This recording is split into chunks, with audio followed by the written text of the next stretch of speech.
அருந்தமிழ் நேயர்களுக்கு வணக்கம். வீழ்வது தோல்வி அல்ல, வீழ்ந்தே கிடப்பது தான் தோல்வி எனும் அண்ணன் சீமான் அவர்கள் கூற்றுக்கு இணங்க, அண்ணன் சொல்லுவாங்க, தொடர்ச்சியாக நாம் தோல்விகளை கண்டு கொண்டு இருக்கிறோம், இருந்தாலும் நாம் ஒவ்வொரு முறையும் கற்றுக்கொண்டு இருக்கிறோம், அதில் அடுத்த கட்டமாக நம் பாய்ச்சலை நகர்த்த வேண்டியது இருக்குது என்பது போல இந்த ஒரு மாதம் காலமாக நாம் இந்த தேர்தல் முடிவுகளுக்கு அப்புறமாக பலகட்ட ஆய்வுகளை மேற்கொண்டு இருக்கிறோம்.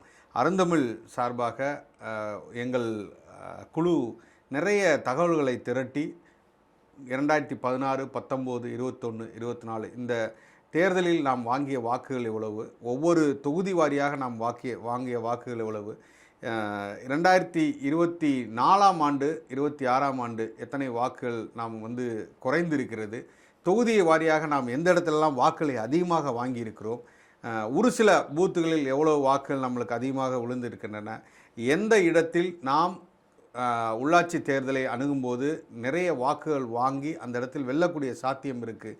இப்படி பலகட்ட தகவல்களை திரட்டி நாம் ஒவ்வொரு வாரமாக நம் நேயர்களுக்கு தொடர்ச்சியாக அளிக்க இருக்கிறோம். அதில் முதல் வாரமாக இன்று அண்ணன் சுரேஷ் அண்ணன் அவர்களிடம் நாம் கலந்து இருக்கிறோம். வாருங்கள் நிகழ்ச்சிக்கு போவோம். அண்ணன் வணக்கண்ணே. வணக்கம். வணக்கம் சசி, சொல்லுங்கள்.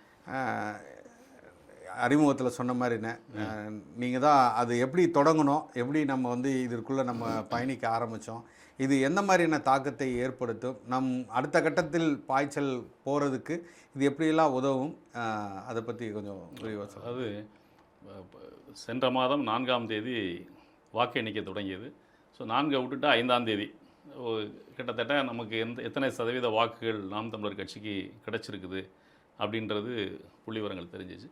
ஸோ 5ஆம் தேதியிலிருந்து நாம் உட்பட நாம் தமிழர் கட்சியில் பயணிக்கிறவர்கள், இந்த தமிழ் தேசிய சிந்தனை உள்ளவர்கள் எல்லாருமே ஒரு சின்ன மன வருத்தத்துக்கு ஆளானாங்க. ஏன்னா சென்ற தேர்தலில் 8% மேலே வாக்குகளை பெற்ற நாம் தமிழர் கட்சி, ஒரு தமிழ் தேசிய இயக்கம், இந்த முறை அதிலேருந்து பாதி சரிக்கு கீழே வந்துருச்சு அப்படின்றது. ஸோ இந்த சோர்வு எல்லாருக்கும் இருந்தது. எல்லாருமே அமைதியாக இருந்தாங்க. இந்த நிலைமையில் தான் கடந்த மே 18 நிகழ்வு மறைமலை நகரில் தொடங்கியது. அந்த நிகழ்வு அந்த நிகழ்வு தலைமையினுடைய வழிகாட்டுதலுக்கு இணங்க நம்ம ஒரு 4-5 தினங்களுக்கு முன்னதாகவே அண்ணன் அன்பு தென்னரசன் உட்பட போய் அங்கே செங்கல்பட்டு மாவட்ட பொறுப்பாளர்கள் ஒருங்கிணைத்து அந்த வேலைகளை செய்தோம். அந்த நிகழ்வு நடக்கும் பொழுது எவ்வளவு இருக்கைகள் போடப்படணும், வைக்கணும், எல்லா திட்டமிடுதல் செய்தோம். ஆனால் நிகழ்வு ஆரம்பித்த உடனே சாறையாக வந்த உறவுகள் இருக்காங்கல்ல, போடப்பட்டிருந்த இருக்கைகளை தாண்டி 3 மடங்கு அங்கே கூட்டம் கூடி நின்னது. அதை பார்த்து அந்த நிகழ்ச்சி முடிந்ததுக்கு அப்புறம்தான் இல்லை நம்ம இதில் எழுந்து நம்மளால் வேகமாக நிற்க முடியும், ஓட முடியுன்ற நம்பிக்கை நமக்கு ஏற்பட்டது. நம்மை போலவே அங்கே அவ்வளோ உயிருக்கும் அந்த நிகழ்வை பார்த்த எல்லாருக்கும் ஏற்பட்டிருக்கும். ஸோ அந்த நிகழ்வை பார்த்ததுக்கப்புறம் நம்ம அருந்தமிழில் உட்காந்து நீங்கள் தான் ஆரம்பிச்சிங்க. ஏன்னா நம்ம ஏதாவது ஒன்று செய்யணும், எதையுமே நமது தேர்தல் பற்றி நம்ம எதுவுமே விவாதிக்காமல் இருக்கோமே, ஏதாவது செய்யணுமே அப்படின்னு சொன்னீங்க. குழு எல்லாருமே அதுக்கு உட்காந்து பேசணும். அப்போது நம்ம ரைட்னு சொல்லி நம்ம தம்பி விக்கிட்ட சொல்லி அந்த தரவுகளை திரட்ட சொன்னோம். 2016, 19, 2021, 2024, 2026 இந்த தேர்தல் நம்ம சந்தித்த தேர்தல்களில் ஒவ்வொரு தொகுதிகளிலும் நம்ம எவ்வளோ வாக்குகளை பெற்றிருக்கிறோம் அப்படின்ற ஒரு பட்டியலை தயார் பண்ண சொன்னோம். அவர் தயார் பண்ணார். அதுக்கப்புறமா அது மட்டும் இருந்தால் போதாது, அப்போது மற்ற கட்சிகள் எவ்வளோ வாக்குகள், திமுக கூட்டணி, ஆனால் புதிதாக வந்திருக்க கட்சியை விட்டுடுங்க, அவங்க ஆட்சி பொறுப்பு வந்திருக்காங்க, திமுக கூட்டணி, அண்ணா திமுக கூட்டணி, இவர்கள் இருவரும் என்னென்ன வாக்குகளை பெற்றிருக்கிறாங்க, அப்போது யாருடைய வாக்குகளில் இருந்து எவ்வளோ சதவீதம் குறைஞ்சிருக்குது. ஏன்னா இதில் இப்போ நாம் தமிழர்லேருந்து குறைந்தது, அண்ணா திமுக கூட்டணியிலேருந்து குறைந்தது, திமுக கூட்டணிலேருந்து குறைந்தது. இந்த கூட்டணிலேருந்து குறைந்தது தானே நீங்கள் டிவிகேக்கு போயிருக்க முடியும். அப்போ நம்ம என்ன நினச்சிக்கிட்டு இருக்கிறோம் அப்படின்னு சொன்னால் பரவலாக இப்போ நம்மன்னு சொல்கிறதுனுடைய காரணம் நம்முடைய உணர்வு தான் எல்லாருக்குமே இருக்கும். 36 லட்சம் பேர் இருக்கிறாங்கல்ல, அதாவது 24 தேர்தலில் நாம் தமிழருக்கு வாக்களித்தவர்கள்னு இருக்காங்கல்ல, அவங்க எல்லாருக்கும் அந்த மன உணர்வு இருக்கும். அந்த உணர்வு நம்ம ஒருத்தரை அடையாளமாக வைத்துக்கொண்டு நம்ம பேசுகிறோம். அப்போது அதை எல்லாரையும் நம்மகிட்ட தான் அதிகமாக போயிடுச்சு, நம்ம தான் மிகப்பெரிய அளவில் வீழ்ச்சி அடைஞ்சிட்டோமோ அப்படின்னு முதல்ல நினச்சோம்ல, அது கொஞ்சம் கண்ணை முழிச்சு பார்த்தா அப்படி இல்லை அப்படின்னு அதில் தெரிய வருது. நீங்கள் 8%, 4% அப்படின்றது பெரிய விஷயமே கிடையாது. நீங்கள் ஒவ்வொரு இடத்துல 30%, 35%லேருந்து 2% சறுக்கினவங்கலாம் இருக்கிறாங்க. நீங்கள் ரொம்ப சாதாரண உதாரணமாக சொல்கிறாங்க தான், நீங்கள் வெஸ்ட் பெங்காலையும் திரிபுராவையும் எடுத்துக்கிட்டிங்கன்னா சிபிஎம் கட்சி நீங்கள் ஒன்றுமே ஒரு ஆளுங்கட்சியாக இருந்தது அடுத்த தேர்தலிலே டக்குன்னு சரிவை சந்தித்து 4% 5% வந்து நின்றுருக்காங்க. திரும்ப அந்த கட்சி வந்து அங்கே தலையெடுக்க முடியாத அளவுக்கு போயிருக்குது. அப்போ அதோடலாம் ஒப்பிட்டு பார்க்கின்ற பொழுது நமக்கு கிடைத்தது பெரிய தோல்வியே அல்ல. இது வந்து நம்மளால் எழுந்து நிற்க முடியும் அப்படின்றது நமக்கு ஒரு உணர்வு வந்தது. இந்த புள்ளி விவரங்களை எடுத்து பார்க்கின்ற பொழுது நமக்கு மட்டும் குறையலடா, திமுக அண்ணா திமுக கூட்டணிக்கும் அதே அளவுக்கு குறைவு ஏற்பட்டிருக்கிறது அப்படின்றது ஒன்று.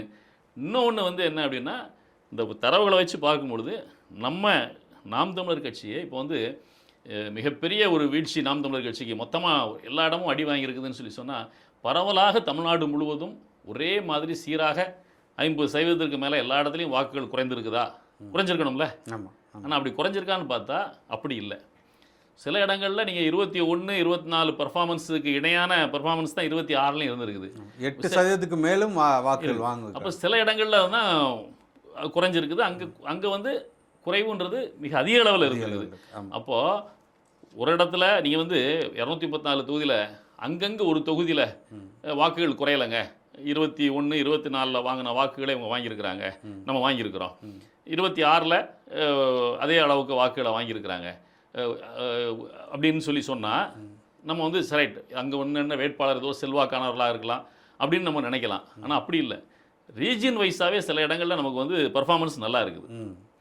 அப்போ சில இடங்களில் ரீஜனில் மோசமாக இருக்குது. ஒரு பகுதின்னு சொல்கிறேன், ரீஜன் சொல்ல மோசமாக இருக்குது. அப்போ இதுக்கு என்ன காரணம் அப்படின்றத நம்ம உள்ளுக்கு போய் பார்த்து நம்ம யாருக்கும் இது இப்படி அப்படின்னு படிப்பனை சொல்வதற்கு இல்லை. எல்லாருமே ஒரே அமைப்பில் பயணம் செய்கிறவர்கள். ஒரு பகுதியில் உள்ளவங்க வாக்குகளை வந்து ஓரளவுக்கு நல்லா வாங்கியிருக்கும் போது இன்னொரு பகுதியில் உள்ளவங்களால ஏன் வாங்க முடியல? அப்போ இந்த வாக்குகளை வாங்கின பகுதியில் உள்ளவங்க வந்து வாக்குகளை இழந்த பகுதியில் உள்ளவங்களுக்கு ஒரு எடுத்துக்காட்டாக இருக்காங்கல்ல. இவர்களை பார்த்து இவர்களிடம் கேட்டு நீங்கள் எப்படி பர்ஃபார்ம் பண்ணீங்க, ஏன் உங்கள் பகுதியில் எப்படி உங்களால் வந்து பழைய வாக்குகளை அப்படி நம்மளால் பெற முடிந்தது அப்படின்றத தெரிஞ்சுக்கிறது மூலமாக இவர்கள் தங்களை வலுப்படுத்திக் கொள்ள முடியும். அதுக்காக தான் இந்த ஒரு கம்பேரிட்டிவ். இதில் முக்கியமாக ஒன்று சொல்ல வேண்டியிருக்குது. என்னன்னு சொன்னால், ஒரு 3 மாவட்டத்தை சார்ந்த நாம் தமிழர் உறவுகளுக்கு, அங்கே களமாடினவர்களுக்கும் சரி, வேட்பாளர்களாக நின்றவர்களுக்கும் சரி, நம்ம வந்து மிகப்பெரிய வாழ்த்துக்களை சொல்ல வேண்டியிருக்குது. அந்த 3 மாவட்டம் எது அப்படின்னு சொல்லி அந்த புள்ளி விவரங்கள் அடிப்படையில் பார்த்தீங்கன்னா, கன்னியாகுமரி மாவட்டம், நெல்லை மாவட்டம், தேனி மாவட்டம். இந்த 3 மாவட்டத்தில் உள்ள மாவட்டங்கள் எல்லாம், ஆமாம், தென் மாவட்டம் எல்லாம்னு சொல்ல முடியாது. இல்லை, அதுதான் பெக்யூலரே அங்கே உள்ள விஷயமே. அதுதான் நீங்கள் கன்னியாகுமரி மாவட்டம், நெல்லை நீங்கள் தென் மூலையில் இருக்குது. நீங்கள் கிட்டத்தட்ட மத்திய பகுதிக்கு வந்துருச்சு. நீங்கள் வந்து அப்படி பார்த்தீங்கன்னா கன்னியாகுமரி, திருநெல்வேலியும் தூத்துக்குடியும் கிட்டத்தட்ட நெருக்கமான ஒன்னோட பிணைந்த மாவட்டம். தூத்துக்குடி போனதோ அதிகமான வாக்குகளை வாங்கி பகுதி அது. ஆனால் தூத்துக்குடியில் திருநெல்வேலியை ஒப்பிடுங்களும் பொழுது குறைவாக குறைஞ்சிருக்குது. திருநெல்வேலியில் அப்படி குறையல, பழைய வாக்குகள் கிடைச்சிருக்குது. நீங்கள் தேனி மாவட்டம் சம்மந்தமே இல்லை, மதுரையை தாண்டி இந்த பக்கம் வந்துடுது. மேற்கு தொடர்ச்சி மலையின் பக்கத்தில் அங்கே அமைஞ்சிருக்குது. அங்கே பார்த்தா அங்கே வாக்குகள் அதே வாக்குகள் பெற்றிருக்கிறோம். இந்த மாதிரி இருக்குது. இதை கம்பேர் பண்ணி அப்படியே வடக்க வந்து பார்த்தோம்னா சென்னையை சுற்றியுள்ள பகுதிகளை பார்த்தோம்னா மிகப்பெரிய அளவில் வாக்கு வங்கி இறங்கி. அப்போது அவர்களிடம் வந்து இவர்கள் கற்றுக்கொள்ள வேண்டியிருக்கிறது. இதை ஒரு கம்பேர் பண்ணி சொல்கிறதுக்கு தான் இது ஒன்று. நம்பர் 2, ரைட், நமக்கு நாம் தமிழருக்கு குறைஞ்சிருக்குது. அப்போ திமுக அண்ணா திமுகவுக்கு பெருசாக ஒன்றும் இல்லையா அப்படின்னா, நம்மளை விட அவங்களுக்கு மிக குறைவான போன இடங்கள்லாம் இருக்குது. ஒன்றும் இல்லை, ஒரு உதாரணத்துக்கு சொல்கிறேன். இது பின்னாடி நம்ம விரிவாக அதை சொல்லுவோம். திருவிக்கா நகர் தொகுதி அப்படின்னு எடுத்துக்கிட்டிங்கன்னா, திருவிக்கா நகர் தொகுதியில் திமுகவுக்கு 2021, 21, 26, ஏன்னா 21 தானே சட்டமன்ற தேர்தல், 21 சட்டமன்ற தேர்தல், 26 சட்டமன்ற தேர்தல் இப்போ நடந்தது. ரெண்டையும் ஒப்பிடுகின்ற பொழுது திருவிக்கா நகரில் திமுக எவ்வளோ ஓட்டு குறைஞ்சிருக்குன்னு நினைக்கிறீங்க? 43% ஓட்டு குறைஞ்சிருக்குது திமுகவிற்கே. திருவிக்கா நகரில் 43% வாக்கு குறைஞ்சிருக்குது. அங்கே அண்ணா திமுகவுக்கு 13% வாக்கு குறைஞ்சிருக்குது. டிவிக்கே வெற்றி பெற்றிருக்குது. அங்கே வாக்கு குறைஞ்சிருக்கு. இப்போ நீ பார்த்துக்கோங்க, நமக்கு வந்து இப்போ கிட்டத்தட்ட 50% கிட்ட திமுகவுக்கு அந்த தொகுதியில் வாக்குகள் குறைஞ்சிருக்குது. அதே மாதிரி நீங்கள் வந்து எழும்பூர் பார்த்தீங்கன்னா திமுகவுக்கு 37% வாக்குகள் குறைஞ்சிருக்குது. அதிமுகவுக்கு பார்த்தீங்கன்னா 39% வாக்குகள் குறைஞ்சிருக்குது எழும்பூரில். இந்த மாதிரி ஒவ்வொரு இடத்துலையும் ஒவ்வொரு ஸ்டடீஸ் இருக்குது. அப்போ நம்ம இதை பார்க்கின்ற பொழுது நம்ம இது எல்லாத்தையும் தொகுத்து நம்ம எல்லாம் பண்ணணும் அப்படின்னு திட்டமிட்டு தான் அந்த வேலைகளை நம்ம செய்ய ஆரம்பித்தோம். நம்ம ஏற்கனவே சொன்ன மாதிரி கன்னியாகுமரி மாவட்டம், சின்ன ஒரு புள்ளி வரதை சொல்கிறேன் உங்களுக்கு. நீங்கள் கன்னியாகுமரி மாவட்டம்னு எடுத்துக்கிட்டிங்கன்னா, நீங்கள் பார்த்தீங்கன்னா நீங்கள் 21க்கும் 24க்கும் பார்த்தீங்கன்னா நம்முடைய சதவீதங்கள் வந்து பெரிய அளவில் குறையலை அப்படின்றது இப்போ நம்மளுடைய புள்ளி வரத்தின்படி நமக்கு தெரிய வருது. நீங்கள் பார்த்தீங்கன்னா இன்னொரு முக்கியமான விஷயம் சொல்லணும். இது வந்து ரீஜன் வைஸு ஒரு தொகுதி அப்படின்னு எடுத்துக்கிட்டால் வரப்போகிற 6 மாதத்திற்கு உள்ளதாக ஒரு இடத்துல இடைத்தேர்தல் வரப்போகுது 5 தொகுதிகளில்.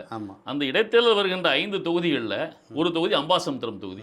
இந்த அம்பாசமுத்திரம் தொகுதியை தனியாக எடுத்து பார்த்தீங்கன்னா நீங்கள் 2016 ஆரம்பித்து இன்னைக்கு 26 வரைக்கும் வாக்கு வந்து கீழே குறையவே இல்லை. அந்த நீங்கள் அந்த சர்வே எடுத்து பார்த்தீங்கன்னா 16லேருந்து மேலேயே தான் போயிட்டு இருக்கு. நீங்கள் வந்து எங்கேயுமே மிக குறைவே கிடையாது. அந்த மாதிரி போயிட்டு இருக்கு. நீங்கள் ஓவரால் பார்த்தீங்கன்னா அம்பாசமுத்திரத்தில் 21ஐயும், ஏன்னா 21 சட்டமன்ற தேர்தல் அப்படின்றதுனால 21ஐயும் நம்ம வந்து 26ஐயும் ஒப்பிட்டோம்னா கிட்டத்தட்ட 8.5% வாக்கு நமக்கு அதிகமாக கிடைச்சிருக்குது. 24 பாராளுமன்ற தேர்தலோட ஒப்பிடுகின்ற பொழுதும் அதிகம் தான். நீங்கள் 21 சட்டமன்ற தேர்தல்ன்றனால நம்ம சட்டமன்ற தேர்தல் எடுத்துக்கிட்டோம். அதை எடுத்து பார்த்தா 8.5% நமக்கு அதிகமாக இருக்குது. நீங்கள் அதில் வெற்றி பெற்றிருக்க அதிமுகவுக்கு பார்த்தீங்கன்னா 23% வாக்கு குறைஞ்சிருக்குது அம்பாசமுத்திரத்தில். ஆமாம், டிவிக்கு ஒரு புதிய கட்சி. ஆமாம், இவங்களுடைய வாக்குகள் தான் அவங்களுக்கு போயிருக்கு. நம்ம வாக்கு வந்து அம்பாசமுத்திரத்தில் ஒரு வாக்கு கூட டிவிக்கு போகலை. இது வித்தியாசமானது, போகவே இல்லை. அதிமுக கூட்டணிக்கு 23% வாக்குகள் குறைந்திருக்காங்க. திமுக கூட்டணிக்கு 19% வாக்குகள் குறைஞ்சிருக்கு. அப்போ 20, 10, 30, 40, 42% வாக்கு திமுக அதிமுக ஓட்டு வந்து அப்படி டிவிக்கு போயிருக்கு. அவங்க போயிருக்கு. இருந்தாலும் கூட அங்கே அதிமுக தான் வெற்றி பெற்றுக்குன்னு வச்சுக்கோங்க. 42% வாக்குகள் அங்கே இவங்ககிட்ட விழுந்தே வாக்குகள் அவங்ககிட்ட போயிருக்குது. இது வந்து என்னன்னா 21ஓட கம்பேரிசன். 21ல் இவங்க வாங்கின வாக்குகளோட ஒப்பிடுகின்ற பொழுது இப்போ வந்து இவ்வளோ செய்த வாக்குகள் அவங்க குறைவாக பெற்றிருக்கிறாங்க, அங்கே போயிருக்குது. இந்த மாதிரி இருக்குது. நீங்கள் இது வந்து நீங்கள் அம்பாசமுத்திரம். நீங்கள் இதுக்கு அடுத்து பார்த்தீங்கன்னா கன்னியாகுமரி மாவட்டத்தில் பார்த்தீங்கன்னா கன்னியாகுமரி தொகுதியில் பார்த்தீங்கன்னா நீங்கள் 21ஓட ஒப்பிடுகின்ற பொழுது இப்போ ஓவராலாக நான் என்ன சொல்கிறேன், ஓவராலாக பார்த்தீங்கன்னா 4% நமக்கு 8லேருந்து 4 குறைஞ்சிருக்குன்னா எல்லா இடங்களையும் 50% வாக்குகள் வீழ்ச்சி அப்படின்றது தானே. நீங்கள் கன்னியாகுமரியில் பார்த்தீங்கன்னா 3% தான் குறைஞ்சிருக்குது. நீங்கள் இவ்வளோ பெரிய புதுசாக ஒரு கட்சி வந்திருக்குது. புதுசாக ஒரு கட்சி தமிழ்நாட்டுக்குள்ளே வரும்போது அதுக்கான வாக்குகள் வந்து அவங்க பக்கத்தில் உள்ள உத்தரப்பிரதேசத்தில் இருந்தோ இல்லை ஆந்திராவில் இருந்தோ கொண்டு வர போகிறது இல்லை. அங்கே இருக்கிற வாக்குகள் இங்கே வர போகிறது இல்லை. தமிழ்நாட்டில் வாக்குகளை தான் அவங்க யாருடைய வாக்குகளையோ பங்கு போட்டுக்க போகிறாங்க. நீங்கள் அப்படி பார்த்தீங்கன்னா கன்னியாகுமரி தொகுதியை பொறுத்தவரை 3% வாக்குகள் தான் நம்முடைய வாக்குகள் இழப்பு ஏற்பட்டிருக்கிறது. நீங்கள் நாகர்கோவில் பார்த்தீங்கன்னா 20% வாக்குகள் குறைஞ்சிருக்குது. குளச்சல் பார்த்தீங்கன்னா 32% வாக்குகள் குறைஞ்சிருக்கு. கிள்ளியூர் பார்த்தீங்கன்னா 12%. பத்மநாபுரம் பார்த்தீங்கன்னா 19%. இது கன்னியாகுமரி மாவட்டத்தில். இப்போ கன்னியாகுமரி மாவட்டத்தினுடைய பெர்ஃபார்மன்ஸ் வந்து ரொம்ப நல்லாவே இருக்குது, ரொம்ப நல்லாவே இருக்குது. அப்போ கன்னியாகுமரி மாவட்டத்தில் அங்கே உள்ள உறவுகள் எப்படி வேலை செஞ்சாங்க, அங்கே எப்படி மக்களை அணுகுனாங்க, மக்களோட எப்படி இணக்கமாக இருந்தாங்க, இதை நம்ம கற்றுக்க வேண்டியிருக்குது. அவ்வளோதான். இதில் பெருசாக வேற ஒன்றும் இல்லை, பெரிய கம்ப சூத்திரம் ஒன்றும் இல்லை. ஏன் இப்போ நம்ம சொன்னோம் இல்லையா, ஒரு நம்ம வெஸ்ட் பெங்கால், திரிபுரா இதெல்லாம் எடுத்துக்கிட்டு சொன்னோம்ல, அங்கே உள்ள கம்யூனிஸ்ட் இயக்கங்கள் அவங்களுடைய கொள்கைகளையே விட்டு கொடுத்து நின்னதுனால அவங்க பெரிய வீழ்ச்சியை சந்திச்சாங்க. ஆனால் நாம் தமிழர் கட்சியை பொறுத்தவரை எப்பவுமே கொள்கை சமரசம்ன்றதே இல்லை. அப்போது அந்த ஐடியாலஜி வந்து நிலையானதாக அப்படி தான் இருக்குது. அந்த ஐடியாலஜிக்கான ஐக்கானாக இருக்கிறார்ல பிராண்ட் அண்ணன் சீமான், அவருக்கான வாக்கு குறைஞ்சிருக்கானா இல்லை. ஏன்னா நீங்கள் வந்து ஐடியாலஜிக்கான வாக்கு ஒரு ஐக்கானாக இருக்கக்கூடிய அண்ணன் சீமான் அவர்களுக்கான வாக்கு குறைஞ்சதுன்னா தமிழ்நாடு முழுக்க எல்லா இடத்துலையும் குறைஞ்சிருக்கணும். அப்போது கன்னியாகுமரி, திருநெல்வேலி, தேனி மாவட்டங்களில் குறையலைன்ற போது அப்போது ஐடியாலஜிலேயோ அந்த ஐகானிக்காக இருக்கிற தலைவர் சீமான் அவங்களால ஏற்பட்ட இழப்பு இது இல்லை. அப்போ வேலை செய்வதில் ஏற்பட்ட இழப்பு தான் அப்படின்றத நம்ம இதில் கற்றுக்க வேண்டியிருக்கு. ஏன்னா பரவாயில்ல, எல்லா இடத்துலையும் இல்லைல்ல, இங்கே நடந்திருக்குல்ல, மாற்றி நடந்திருக்குல்ல, ஒரு 3 மாவட்டங்கள்லேயே மாறி நடந்திருக்கு. மற்ற அப்படியே தென் மாவட்டங்களில் சில மற்ற மாவட்டங்களை கம்பேர் பண்ணும்போது வட மாவட்டங்களோட ஒப்பிடுகின்ற போது பெரிய அளவில் குறைஞ்சி வரல. ஆனால் அதே இது நீங்கள் பார்த்தீங்கன்னா வடக்கு வந்துட்டோன்னா நீங்கள் பார்த்தீங்கன்னா பூந்தமல்லி பார்த்தீங்கன்னா 61% குறைஞ்சிருக்கும். 21ஓட ஒப்பிடுகின்ற பொழுது 61% வாக்குகளை நம்ம இழந்திருக்கிறோம். ஆமாம், இழந்திருக்கோம். ஆர்கே நகர் பார்த்தீங்கன்னா 74% வாக்குகள் குறைஞ்சிருக்கு. பெரம்பூர் 74%. பெரம்பூரை நம்ம யோசிக்க முடியுது. அங்கே நடிகர் விஜய் போட்டிட்டார் அப்படின்ற பொழுது அங்கே குறையிறதுக்கு நமக்கு வாய்ப்பு இருக்குது. நீங்கள் அங்கே இன்னொரு முக்கியமான விஷயத்தை பார்க்கணும். பெரம்பூரில் நாம் தமிழர் கட்சிக்கு 74% வாக்குகள் குறைஞ்சிருக்குது. அதிமுகவுக்கு 83% வாக்குகள் குறைஞ்சிருக்கு. நீங்கள் அதையும் ஒப்பிட்டு பார்க்கணும். நாம் தமிழரை விட அதிமுகவுடைய வாக்குகள் மிக அதிகமாக அங்கே குறைஞ்சிருக்கு. நம்பர்ஸ் அதிகம். ஆமாம், குறைஞ்சிருக்கு. திமுகவுக்கு 37% வாக்குகள் குறைஞ்சிருக்கு. அப்போ யாருடைய வாக்குகள் நிறைய போயிருக்குது விஜய் அப்படின்னு பார்த்தா அதிமுக வாக்கு. நீ ஓவரால் தமிழ்நாடு முழுக்க பார்த்தாலே அதிமுகவுடைய வாக்குகள் தான் கணிசமான அளவுக்கு போயிருக்குது. இது வில்லிவாக்கத்தில் 60% வாக்குகள் குறைஞ்சிருக்குது. இன்னொன்று சென்னைன்னு பார்த்தீங்கன்னா கூட வட சென்னையை விட தென் சென்னையை ஒப்பிடுகின்ற பொழுது தென் சென்னையில் வந்து நம்முடைய கட்சியினுடைய ஆவரேஜ் இருக்கு இல்லையா, அதோட ஒப்பிடுகின்ற பொழுது ஆவரேஜுக்கு மேலே தான் இருக்கிறாங்க, கீழே போகலை. நீங்கள் பார்த்தீங்கன்னா விருகம்பாக்கம், சைதாப்பேட்டை, டி நகர் இந்த தொகுதிகள்லாம் பார்த்தீங்கன்னா 40%லேருந்து 43%, 44% வரைக்கும் தான் வாக்குகள் குறைஞ்சிருக்குது. ஏன்னா நீங்கள் ஓவரால் 50% வைக்கணும் இல்லையா, அப்போ அதோட கம்பேர் அப்போ அங்கெல்லாம் ஓரளவுக்கு பெர்ஃபார்மன்ஸ் நல்லா இருக்குது. அண்ணா நகர் 53% தான் குறைஞ்சிருக்குது. ஸோ அந்த கட்சியினுடைய ஆவரேஜில் இருக்குது. இப்போ வட சென்னை பகுதிகளில் தான் வாக்கு சதவீதம் பெரிய அளவில் குறைஞ்சிருக்கு. நீ துறைமுகம் கூட 52% தான். வில்லிவாக்கம், திருவிக நகர், எழும்பூர், ராயபுரம், பெரம்பூர், ஆர்கே நகர் இந்த மாதிரி இடங்களில் தான் மிகப்பெரிய அளவில் வாக்குகள் குறைஞ்சிருக்குது. அப்போ இவங்க வந்து அந்த தென் மாவட்டங்களில் நம்ம சொல்கிற இடங்களில் நம்ம அதை கம்பேர் பண்ணி அவங்க அதை பார்க்கணும். அப்போ தான் அது இதாகும். நீங்கள் அப்புறம் நெல்லையில் பார்த்தீங்கன்னாலும் இப்போ இதே தான். நீங்கள் நாங்குநேரியெல்லாம் பார்த்தீங்கன்னா 0.15% இதான் வாக்கு குறைஞ்சிருக்கு. அதான் வாக்கே குறையலை அதுதான். அப்போ குறையாமல் இருக்குது. நம்ம அதை கம்பேர் பண்ணி பார்க்க வேண்டியிருக்கு. அப்போ பெரிய அளவில் அங்கே வீழ்ச்சியில் நெல்லை மாவட்டத்தில் ஓரளவுக்கு நல்லா பண்ணியிருக்கிறாங்க. அப்போ அங்கே உள்ளவங்க என்ன திட்டமிட்டு வேலை செஞ்சாங்க, எப்படி வேலை செஞ்சாங்க இப்படின்னு பார்க்க வேண்டியிருக்கு. இது வந்து நம்ம முதல் கட்டமாக நம்ம இந்த வேலையை செஞ்சுருக்கோம். ஏன்னா இப்போ மே 18க்கு அப்புறம் தான் நீங்கள் சொன்னதுக்கப்புறம் அருந்தமிழில் சொன்னதுக்கப்புறம் எல்லோரும் உட்காந்து வேலையை செய்ய ஆரம்பித்தோம். அதுக்காக நேரம் ஒதுக்கி அந்த 18ல் செய்யலை, பேசிகிட்டே இருந்தோம். இப்போது 4-5 தினங்களுக்கு முன்னதாக தான் அந்த வேலையை செய்ய ஆரம்பித்தோம். ஸோ ஒவ்வொரு வாரமும் இதுக்காக நேரத்தை ஒதுக்கி ஒவ்வொரு ஞாயிற்றுக்கிழமையும் நம்ம தரவுகளை நம்ம எடுத்து நம்ம அதை சொல்லணும்னு சொல்லி இது பண்ணியிருக்கோம். இப்போ வந்து ஓவராலாக பார்க்கும்போது நமக்கு என்ன தெரியுதுன்னா அந்த 3 மாவட்டங்களில் நல்லா இருக்குது, மற்ற இடங்களில் வட மாவட்டங்களில் ரொம்ப குறைவு. தஞ்சாவூர் பெல்ட் அந்த டெல்டா பெல்ட் பகுதியிலையும் கிட்டத்தட்ட வட மாவட்டங்கள் அளவுக்கு அங்கேயும் கிட்டத்தட்ட 50%, 60% வரைக்கும் வாக்குகள் இழப்பு ஏற்பட்டிருக்குது.